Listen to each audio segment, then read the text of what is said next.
Hello and welcome to this week's Runners World podcast with an intro from just me, Ben Hobson, but an interview from myself, Rick, and ultra runner Tom Evans. We are, of course, discussing all things UTMB with Tom as he prepares for the race, but also how this time last year he was having knee surgery and his competitive running future was looking less than certain. A tale of recovery.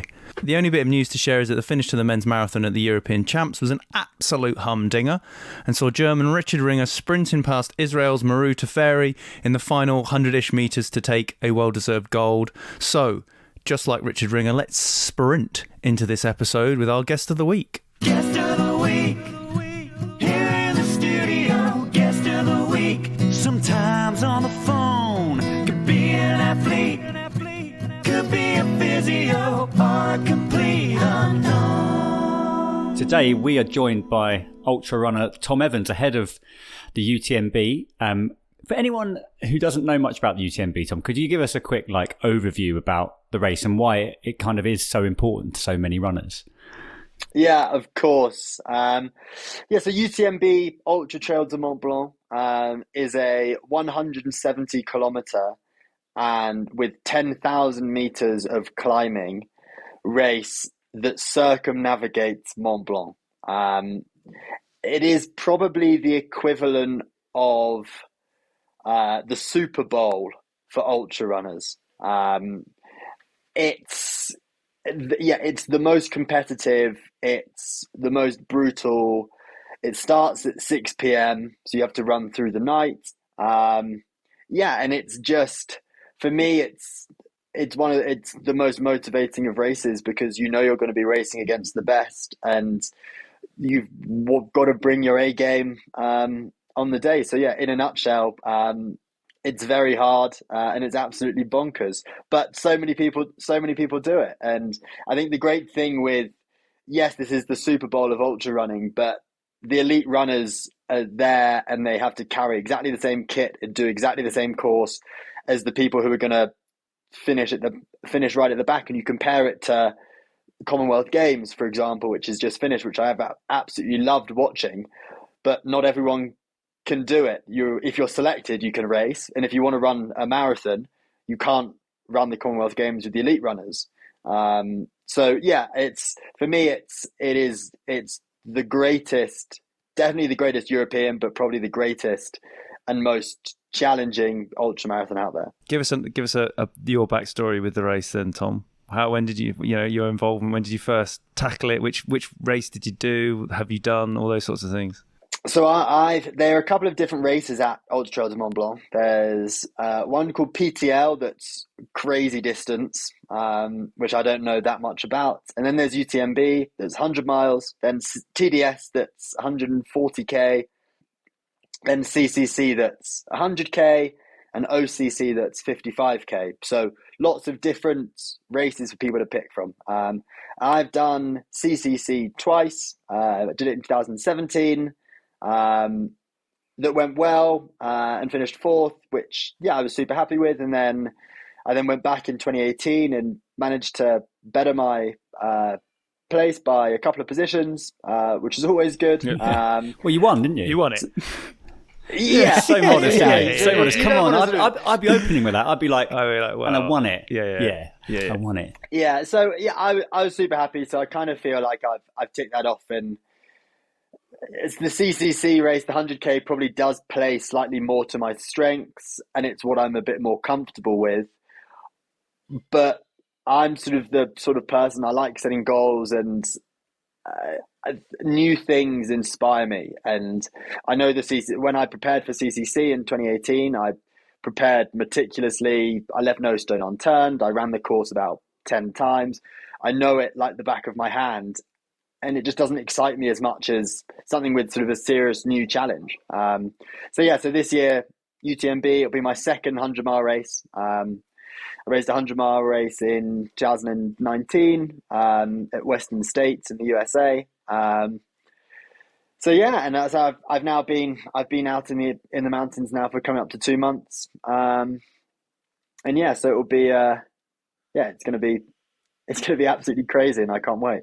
Before we started talking, because the race takes place, obviously in around Montblanc and those sorts of. But you're not there currently, and it's just a sort of an interesting fact that we talked about, that COVID and being around people and the significance of that still plays in preparation for these events now, because you've gone to Teen, you're away from as many people as you can be, and you're at altitude still to try and sort of finish off your training. How's that sort of affected your build up? I mean, was it a conscious effort, or did you make that decision to go to Teen sort of last minute? The decision was very last minute. I was in Chamonix with the Adidas Terex trail running team, and it was amazing. They'd laid on just the most incredible setup for us, sort of accommodation, physios, and everything, and that's incredible.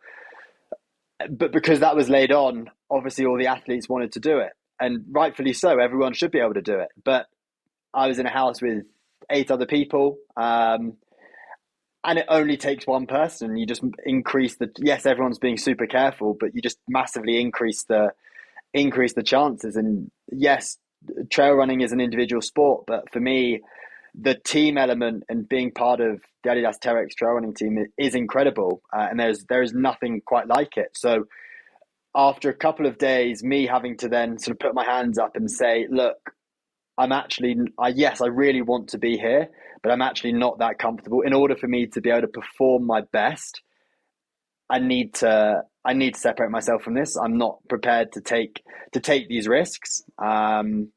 So I then went back to the UK for a week to watch Sophie Caldwell, my fiance, race in the Commonwealth Games in the triathlon, and then came back out to Teen. So I think I booked my Airbnb 2 days before I got here. And the risk of COVID is still definitely there. Yeah, and I think especially with trail running, that's such a community-driven sport I sort of describe it. Chamonix is the only place where you are a minor celebrity. I would sort of describe it as you're on sort of probably the equivalent of you're on one of the first series of Love Island that some people watch, but not everyone watched, but some people know about it. So, and because I love the sport and I want to inspire people, but you'll be walking around Chamonix and people will say, "Oh, Tom, can you sign this?" Or, "Oh, can we have a selfie?" And you want to say yes, and I really want to say yes, but you've just kind of got to lock yourself away. And after the race, great, perfect. I can't wait to do stuff like that. But before, it's just, what am I going to inspire more people by having a selfie with them 2 weeks before a race, or by hopefully having the best performance I possibly can have, and then can enjoy it afterwards. It's interesting when you talk about a race that plays to your strengths, because I think in some ways UTMB, it's very technical. There's a big hiking aspect. For someone who's a great flat runner, such as yourself as well, that's another string to your bow that some ultra runners don't have, certainly is to the extent that you do. Have you had to kind of change the runner that you are to be competitive? I'd be interested in that part of your training. I think yes and no. I think a lot of people, including myself, forget that my endurance performance actually started in the military. And the military, you don't do any, when you're in the mountains and when you're training, you don't do any running. It is solely hiking. So my training started out with hiking and hours moving slowly. Yes, carrying a heavy pack, but hiking. And then I developed my flat speed, and I don't think I ever lost the ability to be able to hike. And it's the same with running at night. Yes, I've not done a race at night before, but guaranteed I've spent more nights in the mountains than anyone else I'll race against has, purely from my military experience, and I think where sort of I benefit perhaps from other people who have sort of gone into professional sport straight away is I've got that experience in other elements, but it's incredibly transferable skills, being able to move at night safely, but at the same time sort of pushing yourself to the limit. And I guess the main difference of being in the military is I was looking after people and not worrying about myself as much, but worrying about my soldiers more. Whereas now, I just have to worry about myself, Yeah, which I do a lot. And I can go at my own pace, and if I want to speed up, I can. If I want to slow down, I can. I don't really have to worry about anyone else except myself. So yeah, I think it's the train, and yes, the training for this has looked a little bit different. And I think sort of the main thing is all of my intensity has been focused on the uphill. So when I was in the UK, I used the treadmill, and I've got a great Zwift setup, and do a lot of treadmill incline sessions, because I don't need to be able to run fast. If I can 6-minute mile all day, then great. But actually, I probably won't. I might run a couple of 6-minute miles in this race, but that's it. So yeah, I think the last bit. Yeah, well, I hope no. I'm gonna hopefully that'll be slow and you can enjoy it all. But yeah, I think the training has changed a little bit. Volume has been higher than it has for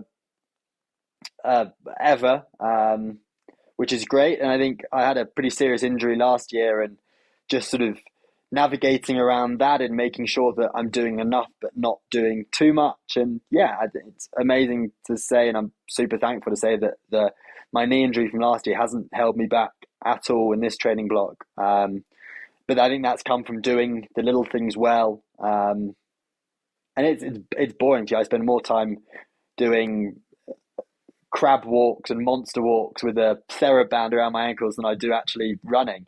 But it seemed to work, touch wood. So long may that continue. Not to sort of spend too long on the knee stuff, but I mean, when after surgery and all those sorts of things, what was your recovery like? I mean, how soon were you running? What was the sort of general plan? Are you much further on than you thought you'd ever were, or you were told you would be? Yeah, so my operation was on the 12th of August, so in 4 days' time, which there's no way I thought I'd be where I was 12 months ago. Yeah, it was probably 12 months ago that I sat down with my surgeon and he said, look, you have what's going on is going on. You now have a stress fracture as well as the tendon and ligament problems in your knee. If we don't operate in the next week, this stress fracture will turn into an actual fracture and we'll need to pin your bone. So to be told that when I thought that it was okay, it was getting better, and I was planning on going out to UTMB to crew, and 4 days before you find out, actually, it's not happening. So that was a pretty tough one to take, and I was really sensible with my rehab, and I guess sort of you can split it into 3 different phases. The first phase was very much surgeon led. It was basically less is more. Let's get rid of the swelling as much as we can. Then the second phase was physio-led, and I worked really closely with the Red Bull physios at the Athlete Performance Center in Austria, as well as Doug Jones at Altius in Manchester. And then the third phase was coach-led, and I actually changed coaches just before my operation to a guy called Scott Johnson over in the UK. He's written a couple of books called The Uphill Athlete. And if anyone is wanting to get to improve mountain performance, read his book. I read his book a while ago, and then it was I never thought it'd be an option to be coached by him. And so it's been an incredible journey. And we just took things super slowly. I've spent a lot of time working on knee and hip strength.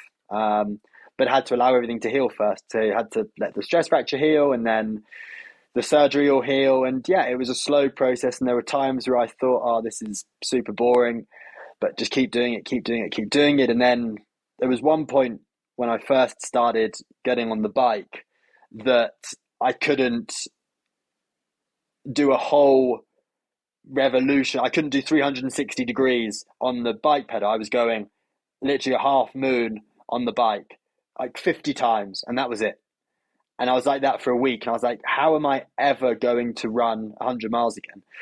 And then just slowly 5 degrees a day improvement, and then you get there, and then you think, right, well, I can now do it. And I bought a system. I bought something called Lever that's like an Alter G, a poor man's Alter G. So it looks like a scaffolding almost put up around your treadmill, that you then tied around your waist, and it takes off some of your body weight.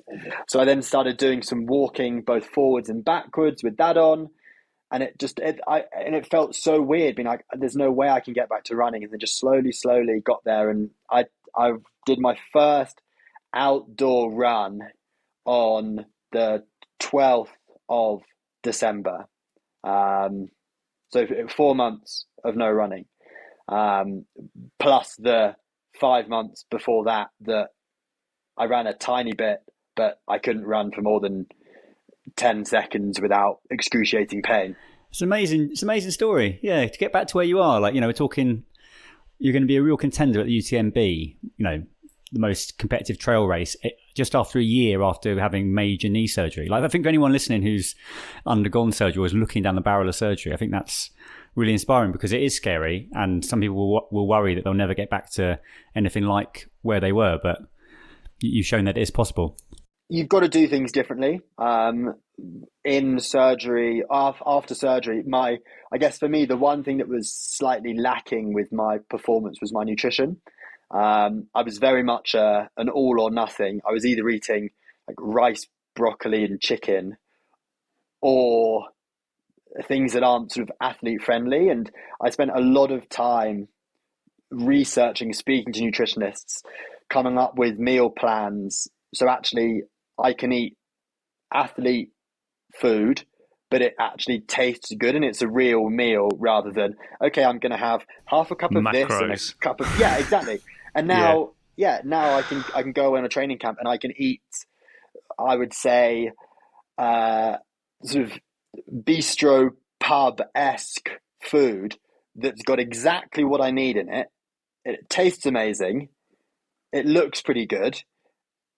And you don't feel like you do a hard day's training and you come back and, you've just got rice, a chicken breast, and a little bit of salad. Yeah. And it's just so depressing.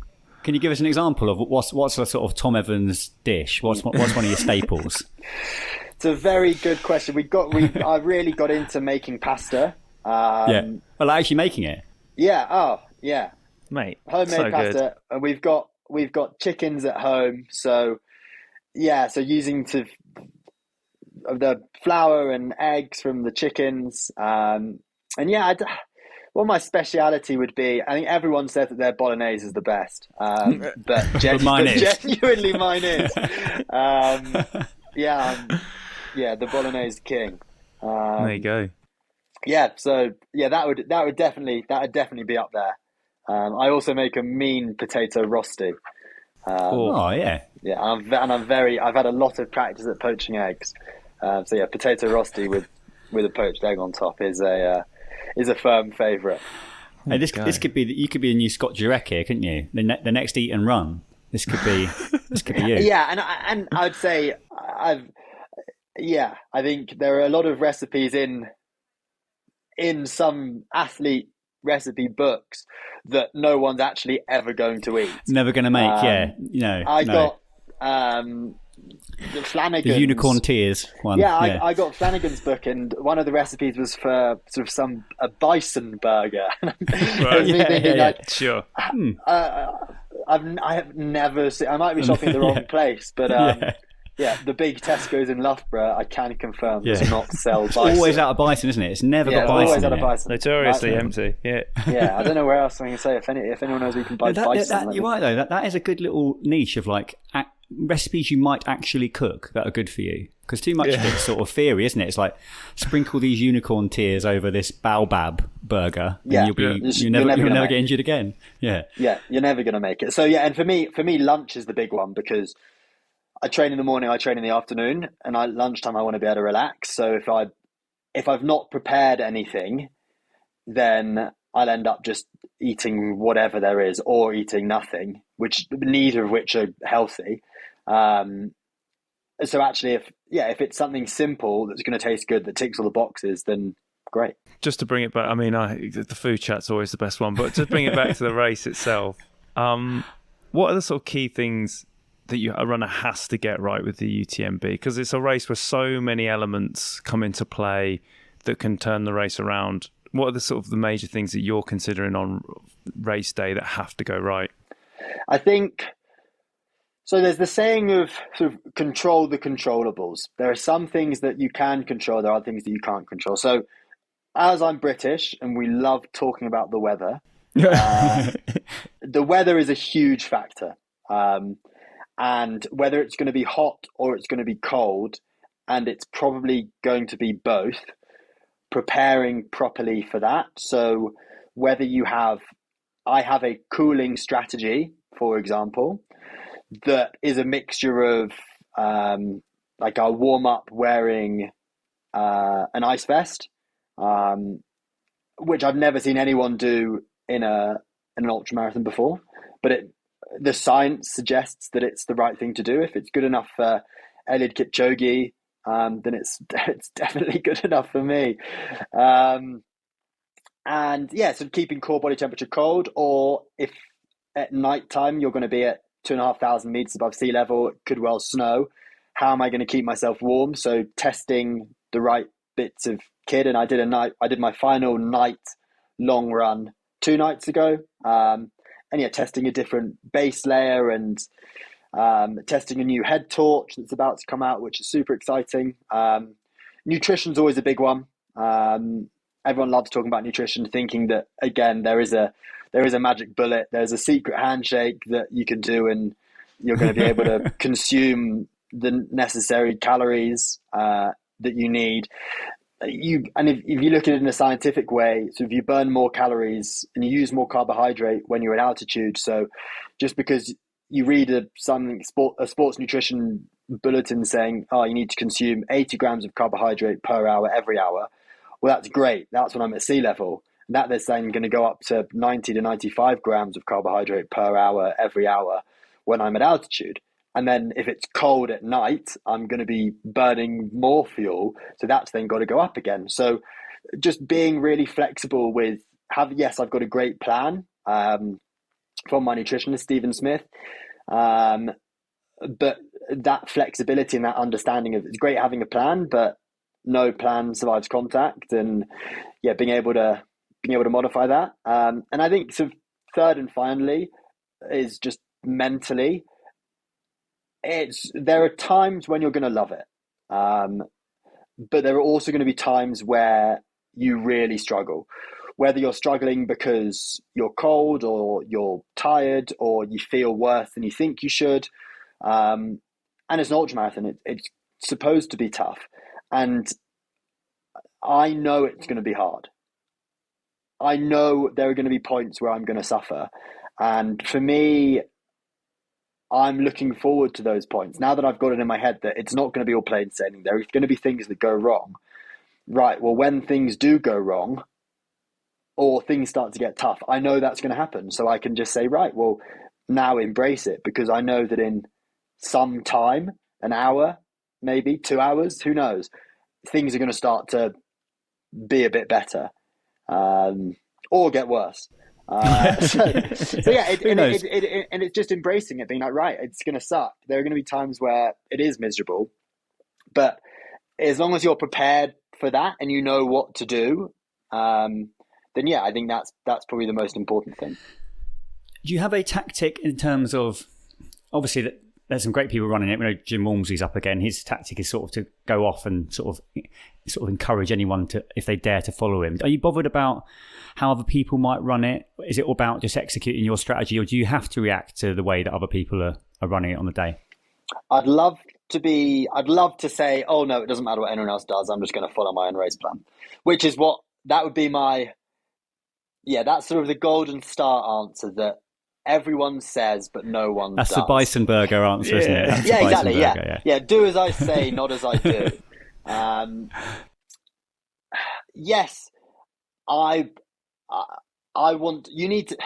The race doesn't start until 100k in, but imagine starting a 5k race a lap behind the best runners in the world. Very difficult. Yes, you might catch them, but unlike a track, you don't know how far ahead they are. You don't know how they're feeling. So yes, you need to be there or thereabouts, but at what cost does that happen? So basically, I want to get to, yes, in an ideal world, I'll stay with the lead group and I will feel my heart rate I basically set myself a heart rate limit. And if my heart rate goes above my heart rate limit, I am supposed to slow down and get my heart rate lower. But the competitive side of you and the short-sightedness of the athlete thinking, oh, no, it'll be all right. It's only going to be here for 5 more minutes.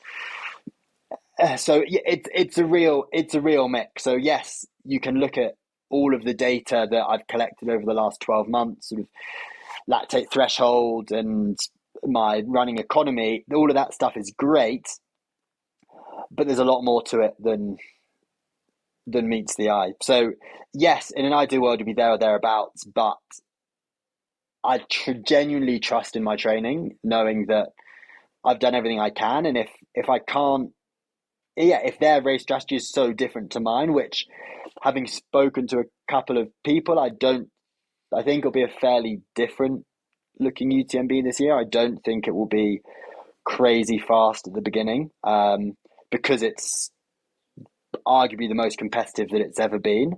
I don't think there'll be a breakaway from the beginning. And without sort of looking at too many other names, you take Kilian, for example, Kilian Jornet, probably the biggest name in mountain sports. He doesn't like front running like that.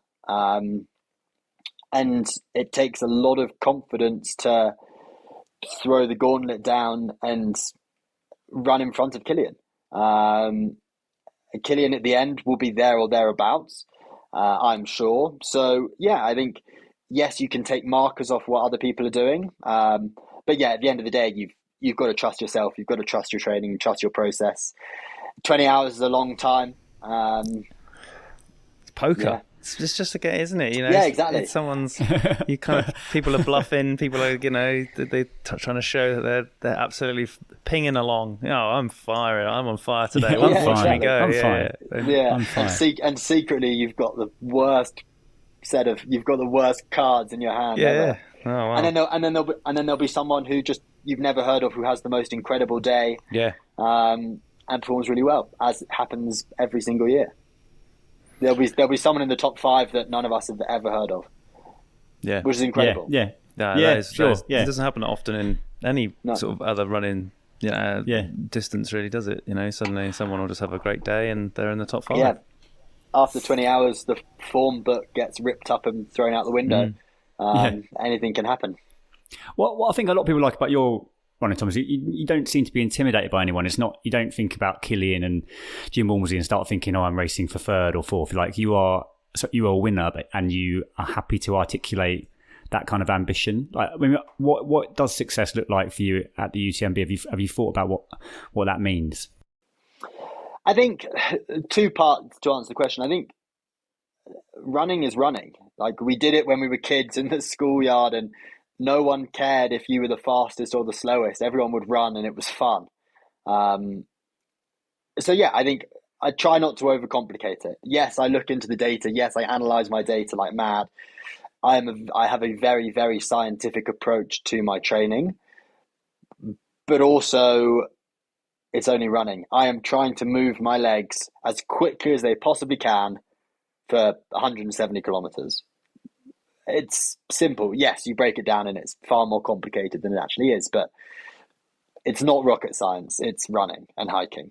I guess my goal is, had you asked me 12 months ago, and if I was talking to myself 12 months ago, I wouldn't believe that I was in this position. It is beyond my wildest dreams that I'm lining up in such good shape. And the goal, before each race build up, I write down on a piece of paper my sort of top 4 or 5 goals, big goals and medium goals and small goals. I then put that piece of paper in an envelope, and I then open that envelope the day before the race. So what my goals are for the race, I can't really remember. But when I sat down at the beginning, I know one of them that I will share is, I want to leave no stone unturned, and I want to be ready on the start line. And what has that looked like? That's looked like getting up early so I can get in the home gym to do an hour of rehab before going and doing other things. And it looks like big sacrifices, missing friends' weddings because I'm on training camps at altitude, living on my own. It's a lot of sacrifice, but I still have another 2.5 weeks until race day, and I want to be stood on the start line knowing that I have done absolutely everything that I possibly can to give myself the best chance of having the best possible day. Yes, I'd love to run sub 20 hours. Yes, I would love to win, but you can't, those things are so uncontrollable that actually, because what if there are 3 people on the day who are better than you and who have prepared even better than I have? All I can control is up to the start line and then how I race. So if I can be stood on the start line next to Jim on one side, Killian on the other side, and I can say, my goal isn't performing in this race. My goal is performing to get here. And now I get to enjoy the race, which I think I'll probably be the only person who doesn't have an outcome-based goal for the race. Yes, I want to win. Yes, I want to win. Yes, I want to finish top 3. Yes, I want to finish top 10. That would be incredible.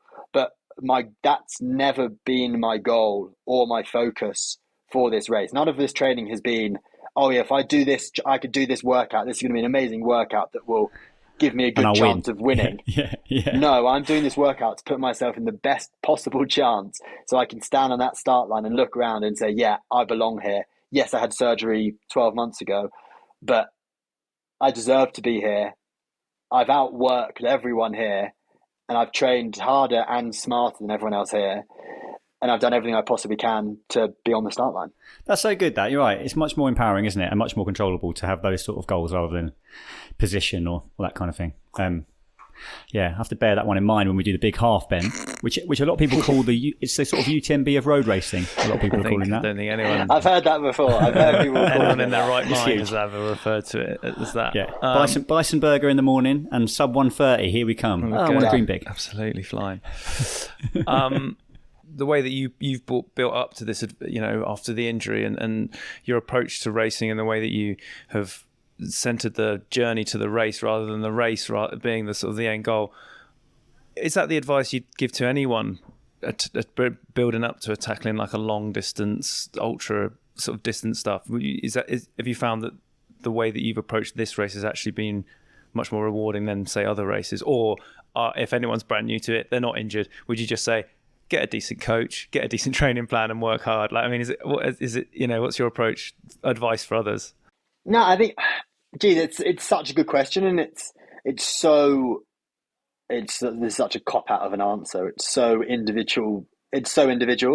But I think a lot of people will sign up to a race because it's an amazing challenge. And yes, the training is important, but it's not what they think about every minute of every hour of every day.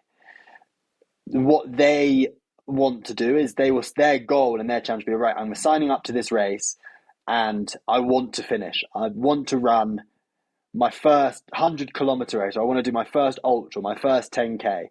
And it is all about finishing, and anything else isn't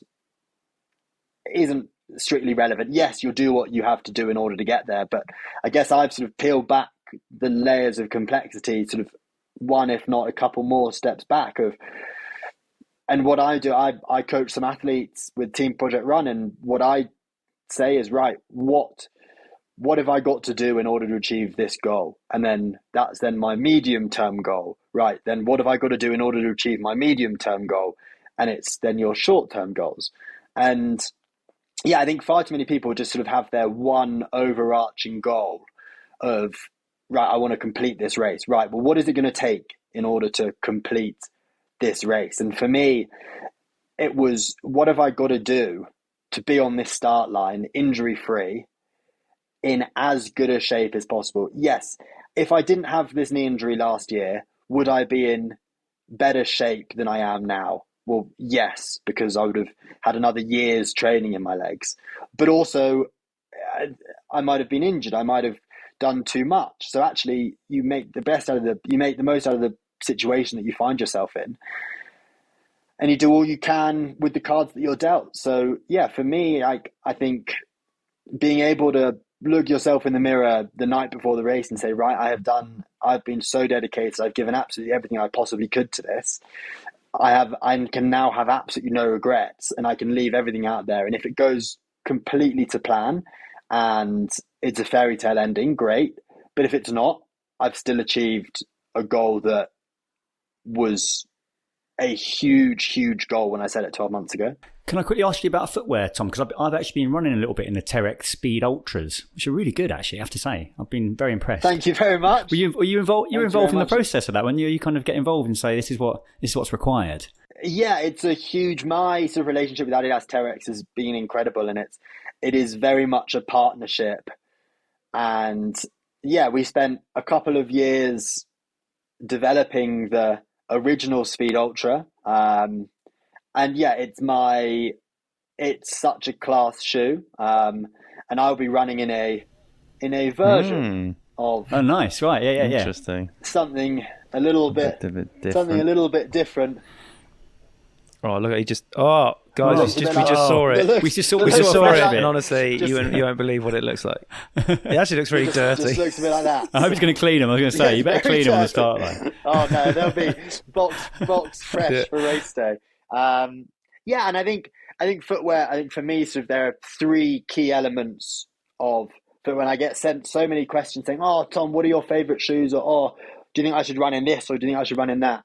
The first thing is it comfortable? And for some people will love a shoe, other people will hate the shoe because it feels too big, it feels too clunky, or it feels too thin. And yeah, and I guess sort of being able to work with Adidas Terex, where the shoes that I'm wearing, I've had such a big input into, that I take the responsibility. And a lot of people will say, "Oh yeah, how did your run go?" Oh, I got really bad blisters, or "Oh, my feet were really sore."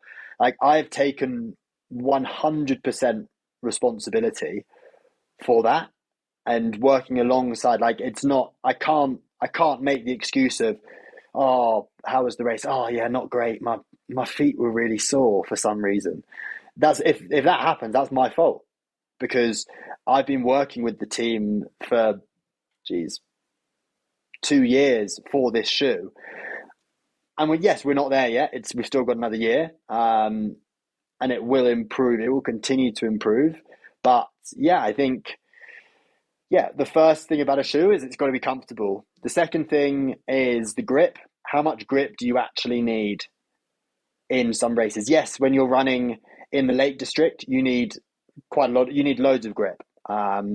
Would I use the same pair of shoes? There's no such thing as like a Swiss Army knife shoe. And if there is, the Speed Ultra is probably as close as it gets. Could you run in downhill in mud? No. But there are other shoes that you could. So there isn't a one size fits all. So where some shoes you do, you have to sort of balance it out, right? Do I want, how much rock protection do I want? How much grip do I want? And the more you add into the shoe, in one way, the better it gets, but also the heavier it gets. And you then go the other way, right? The more minimalist you do, yes, it gets lighter. That's great. But also at the same time, you're then less protected. You've got less cushioning. You've got less grip. So, and then I think when people ask, "Oh, what shoes should I wear for this?" And it's like, well, go to a shop. Ideally, like the Adidas store. I'm sure there are some other shops, but I'd say, if I was advising people, I would say go to somewhere like Cotswolds Outdoors, because they have one shoe from every single brand, and I just try them on. see what you think, and you'll probably try them on for all the wrong reasons because, I like this colour, or that one looks nice. Try it on, see if it's comfortable. If it's comfortable, you're halfway there. I think comfort is the most, especially when you're talking about 100-mile races, comfort is key. Yeah.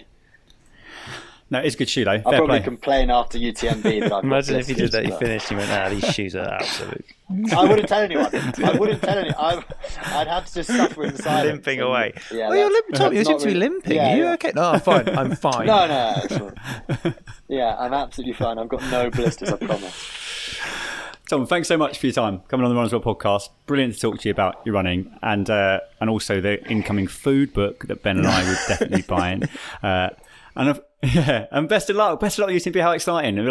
It's always great watching you race, and very best of luck on the day, and hope it goes really well. And thanks again for your time. Perfect, Rick and Ben. Thank you very much indeed. So that brings us to the end of this week's Run As Well podcast. Thanks very much to our guest Tom Evans, and of course to you for listening. You can subscribe to 3 issues of Run As Well for just £5. Head to hurstmagazines.co.uk/Run As Well podcast to get this exclusive listener offer. And most importantly, make sure you subscribe. Tell everyone else to listen to the podcast if they like running. Even if they don't like running, just tell them to listen anyway. And thanks very much. You'll hear from us next week.